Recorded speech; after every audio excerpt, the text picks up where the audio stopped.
Olivier Faure, bonjour. Bonjour. Vous êtes député socialiste de Seine-et-Marne, porte-parole du PS. Alors François Fillon, est-ce que c'est le candidat rêvé de la gauche? Bon, moi, je ne rêve pas d'un candidat de droite. En tout cas, ça m'arrive pas souvent. Et celui-là, pas plus que les autres. Il ne peut pas faire mécaniquement monter la gauche? Bah, écoutez, il faut que la gauche, d'abord, se rassemble, ce qui n'est pas encore gagné. Et donc, après, peut-être aura-t-elle effectivement l'avantage d'un choix clair. Parce que François Fillon présente ce seul avantage, c'est qu'il ne cache pas qu'il a en tête une révolution conservatrice. Et cette révolution nous ramènera 50 ans en arrière, et tout ce que les Français ont construit patiemment depuis la Seconde Guerre mondiale, la sécurité sociale, la durée légale du travail, etc., eh bien tout ça va passer par pertes et profits si effectivement nous ne nous redressons pas d'ici les 5 prochains mois. Est-ce que vous dites merci à Alain Juppé, finalement, qui vous a donné des arguments dans cette campagne d'entre-deux tours? Il n'y a pas besoin d'Alain Juppé pour avoir des arguments. Il suffit d'écouter François Fillon, qui ne se cache pas. Moi, j'entends François Fillon qui explique que l'assurance maladie, ce sera réservé exclusivement désormais aux maladies graves et aux affections longue durée, ce qui veut dire qu'on reportera sur les mutuelles et les assurances privées le coût des remboursements, ce qui veut dire que ces mutuelles et ces assurances vont augmenter de manière exponentielle. Je ne suis pas sûr que les Français soient tout à fait d'accord non plus pour avoir 2 points de plus de TVA. De voir que, après avoir accusé la gauche d'un matraquage fiscal, cette même droite s'apprête à alléger l'impôt uniquement des plus riches, suppression de l'ISF, mais par contre de faire baisser le pouvoir d'achat des Français modestes et des classes moyennes. Voilà ce qui est devant nous, avec y compris des réformes qui vont coûter cher en termes de redistribution par les services publics, puisque ce sont 500 000 fonctionnaires qui ne seront pas recrutés. Le plus grand plan social que l'on puisse imaginer. Voilà un homme qui prétend redresser le pays et faire en sorte que le chômage baisse, et qui commence par un plan social de 500 000. Avouez que nous sommes loin d'être Finalement, ça des Français. réinstaure un clivage entre la gauche et la droite. Est-ce que ça pourrait vous permettre d'accéder au second tour de la présidentielle? Ce sondage que vous évoquez ce matin, même si maintenant il faut se méfier des sondages, donne un étiage qui n'est pas complètement fou. On a une droite qui est à 26 au moment où François Fillon est au sommet de sa propre gloire, un Front National qui est à 24. Donc une gauche qui est très loin malheureusement, mais parce qu'elle est très divisée. Et si on rassemblait les gauches, eh bien on peut tout à fait imaginer que le candidat de gauche soit présent au second tour, face à François Fillon, face à Marine Le Pen, en tout cas présent et en position de l'emporter, parce que je crois que ce que François Fillon porte aujourd'hui dans cette présidentielle est profondément rejeté par les Français. Ce n'est pas ce qu'ils attendent de leur prochain président. Alors pour rassembler, vous avez la primaire à gauche, vous avez une grosse pression maintenant qu'il y a eu plus de 4 millions de votants à droite. Est-ce que vous pensez avoir le même succès? Écoutez, on verra bien. Moi, je ne sais pas combien de Français se mobiliseront, mais le vrai premier tour, c'est le premier tour de la présidentielle. Et donc, même s'il faut aspirer à une participation forte au moment des primaires, moi, je voudrais quand même rappeler qu'hier soir, nous n'avons pas assisté au premier tour de la présidentielle. François Fillon a rassemblé des votes de gens qui se reconnaissent dans la droite. Il a rassemblé à peu près 3 millions d'électeurs sur son nom, le reste appartenant à Alain Juppé. Il lui en reste 15 à trouver pour pouvoir être président. On est encore loin, le chemin est encore long jusqu'à l'Élysée. La droite a son candidat, à gauche, Manuel Valls ne cache plus son envie d'être candidat lui aussi. Est-ce qu'il peut aller à la primaire contre François Hollande? Moi, j'ai vécu un week-end assez douloureux. D'abord, de voir que le président de l'Assemblée, qui parle au nom des parlementaires généralement, puisse suggérer une crise institutionnelle, ça m'a paru tout simplement absurde et hors de propos. Ensuite, voir le Premier ministre lui emboîter le pas le lendemain dans le journal du dimanche et laisser entendre qu'il pourrait être candidat face à son propre président, ça m'a paru aussi très en décalage par rapport à ce qu'a toujours porté Manuel Valls depuis qu'il est Premier ministre, la loyauté, le respect des institutions, la solidité, des nerfs. Tout ça m'a paru assez effectivement incongru. Claude Barthelone a agi pour le compte de Manuel Valls? Claude Barthelone a agi, je ne sais pas au nom de qui il agit, mais ce que je crois, c'est que sa place, sa fonction, lui impose un minimum de réserve. Et c'est du jamais vu de voir un président de l'Assemblée, quatrième personnage de l'État, proposer tout simplement une crise institutionnelle. Mais où va-t-on? On va écouter Stéphane Le Foll, le porte-parole du gouvernement qui s'est exprimé ce matin, et vous réagissez juste après. Il n'y aura pas de primaire entre le président de la République et le Premier ministre. Les choses ont été dites et de manière claire. Ça n'existe pas. Ça ne peut pas s'imaginer. Un acte de candidature du Premier ministre, il en a tout à fait la possibilité. Mais à ce moment-là, il n'est plus Premier ministre. C'est aussi simple que ça. Est-ce que Manuel Valls doit quitter le gouvernement ou est-ce que François Hollande doit le renvoyer? Il doit surtout y avoir une discussion et il doit y avoir un moment de vérité entre un certain nombre de leaders socialistes, parce que je ne veux pas résumer le problème aujourd'hui à Manuel Valls et François Hollande. Nous avons Sylvia Pinel dans le week-end, nous avons Arnaud Montebourg, Benoît On va en parler après, mais je voudrais qu'on Gérard reste sur cette Piloche, crise Manuel Lienemann. institutionnelle. Et que voulez-vous que je vous en dise de plus? En fait, en réalité, nous sommes dans une situation assez inédite et qui est proche de ce qu'on pourrait baptiser un suicide collectif. Si vraiment nous allons vers cela, alors il n'y aura pas de gauche présente au second tour et la gauche sera éliminée pour longtemps. Et ce n'est pas tellement pour la gauche que je m'inquiète, mais je m'inquiète pour celles et ceux qui, effectivement, devront subir la politique que je viens de décrire et que celle de François Fillon. Nous avons une droite qui n'a jamais été aussi dure depuis 50 ans. C'est François Fillon lui-même qui le dit, la droite n'a jamais été aussi à droite. Et donc, est-ce que nous voulons véritablement ouvrir un boulevard, dérouler le tapis rouge sous les pas d'un homme qui ne cache pas sa propre brutalité? Ce n'est pas moi qui le dis, c'est Alain Juppé. Mais qui est le meilleur candidat, finalement, entre François Hollande et Manuel Valls?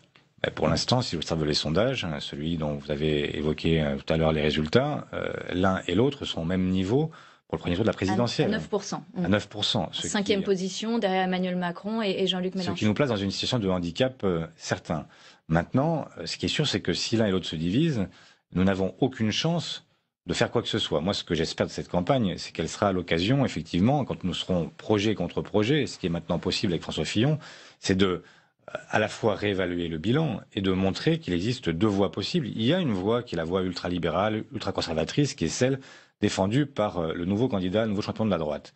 Et puis il y a une voie qui est une voie plus conforme à ce qu'est la France, une voie social-démocrate qui préserve et qui protège. Mais est-ce que c'est François Hollande qui peut être le meilleur candidat pour porter justement ce message-là après les 5 années qui viennent de passer, après les doutes qu'on a pu voir dans la majorité, après ce livre des journalistes du Monde, une cote de popularité très, très faible? Est-ce que vraiment c'est François Hollande qui est le meilleur candidat pour porter ce message? Moi je crois qu'en démocratie, il n'est pas illogique que celui qui a conduit au premier plan les affaires du pays soit comptable devant les Français de ce qu'il a réalisé et qu'il soit le candidat à l'élection présidentielle. Maintenant, moi je ne suis pas celui qui choisit. Il y aura une primaire et nous verrons bien qui en sort. Mais pour l'instant, nous en sommes là et donc patientons. Et il peut y avoir François Hollande et Manuel Valls dans la même primaire ou ça vous paraît totalement impossible? Ça me paraît tout à fait impossible et simplement ça conduirait l'un et l'autre à l'échec. Peut-être y a-t-il des pulsions suicidaires parfois chez certains de nos dirigeants, mais en réalité, ça n'est pas possible et n'est pas imaginable. La seule façon pour eux d'arriver à provoquer l'un ou l'autre un élan et d'arriver à emporter une primaire puis une élection présidentielle, c'est non pas d'être face à face, mais d'être à minima côte à côte. On va écouter Jean-Christophe Cambadélis qui met en garde ce matin contre une fragmentation de la gauche. Il faut que l'ensemble des forces de gauche arrête. Moi, je dis maintenant, on arrête. Ça suffit. Est-ce que c'est la gauche la plus bête du monde, comme aurait dit Guy Mollet pour la droite? Mais on va finir par le croire. Et ce serait effectivement... je partage complètement ce que dit Jean-Christophe. C'est quand même le paradoxe. Nous avons une droite qui est la plus dure depuis longtemps et en même temps une gauche qui est la plus divisée depuis longtemps. Et donc nous ne sommes pas à la hauteur de la responsabilité que nous ont confiée les Français et notamment celles et ceux qui, modestes ou classe moyenne, ont besoin de notre soutien pour pouvoir continuer à vivre une vie décente. Il faut mettre fin à cette crise institutionnelle. Comment faire? Est-ce que François Hollande doit accélérer, par exemple, sa déclaration de candidature? Je ne sais pas, mais il doit de toute façon réfléchir à émettre des signaux qui soient des signaux clairs et effectivement, rapidement, d'en rendre sa décision publique.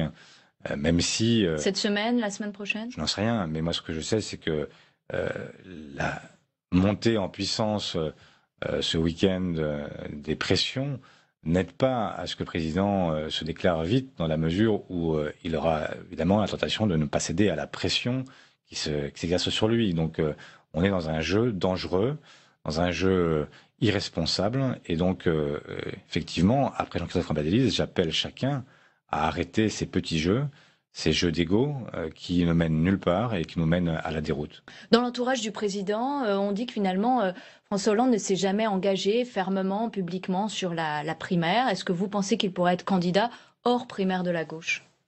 Non, je ne le pense pas. Et je ne pense pas qu'il ait d'ailleurs lui-même émis cette hypothèse de ne pas y figurer. Et donc, il y a un débat avec la gauche, y compris pour François Hollande, qu'il doit purger s'il veut être un candidat victorieux lors de l'élection présidentielle. Et donc, moi, je souhaite que cette primaire ait lieu. Et je souhaite que ce soit un grand moment d'explication, un grand moment de vérité, et un moment aussi où la responsabilité l'emportera. C'est-à-dire que je souhaite que on réévalue à la hauteur de ce qu'a été ce travail de 5 ans, qu'on réévalue ce bilan. Il y a peut-être François Hollande, Manuel Valls dans cette primaire de la gauche, et puis il y a ce qu'on a appelé l'aile gauche, Arnaud Montebourg, Benoît Hamon, Marie-Noëlle Lienemann ou Gérard Filoche, on verra. Est-ce qu'il n'y a pas d'espace entre François Hollande, Manuel Valls et Arnaud Montebourg, Benoît Hamon? Est-ce qu'entre ces deux gauches-là, il n'y a pas un autre espace à conquérir pour la gauche? Que voulez-vous dire? Il faudrait un candidat de plus. Est-ce qu'il pourrait y avoir une candidature de Christiane Taubira? Est-ce qu'il manque une incarnation de la gauche dans cette primaire? Moi, je crois que nous ne manquons pas de candidats et que c'est même bien le problème. Et que parfois, j'ai le sentiment que cette primaire ressemble davantage à un congrès du Parti socialiste avec ses innombrables motions, plus qu'à une primaire de la gauche qui m'a fait dire hier soir qu'on était plutôt en train de réunir le casting de The Voice, plus que de réunir des candidats pour la primaire. Quel sens cela peut-il avoir d'avoir y compris 4 candidats de l'aile gauche du Parti socialiste? Quel sens ça peut avoir?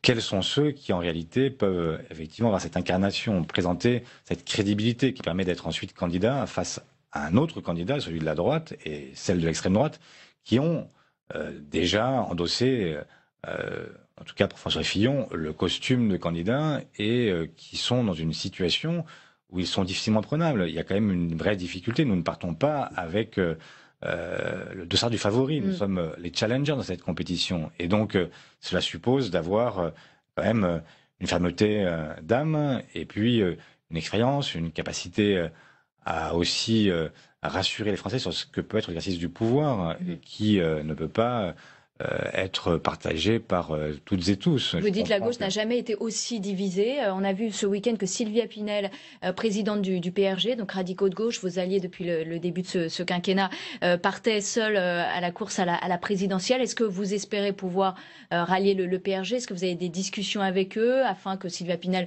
soit candidate à la primaire ou qu'elle retire sa candidature pour vous soutenir? Je n'ai pas compris cette décision. Je ne vois pas très bien ce que Sylvia Pinel, qui a été au gouvernement pendant toute la durée de cette législature, peut bien faire dans une primaire, dans une présidentielle, alors même que chacun sait qu'elle n'a aucune chance de l'emporter et qu'elle vient rajouter de la fragmentation à la fragmentation. Et tout ça n'a aucun sens. Si nous voulons être certains d'offrir l'Élysée à François Fillon, c'est comme ça qu'il faut procéder, effectivement. Mais si nous avons en tête d'autres choix, alors cela suppose de faire revenir la raison dans la grande maison de la gauche et que cette raison nous amène à une discussion collective et qui nous amène à choisir celui ou celle qui pourra porter nos couleurs avec une chance de l'emporter. Merci Olivier Faure d'avoir été avec nous ce matin, député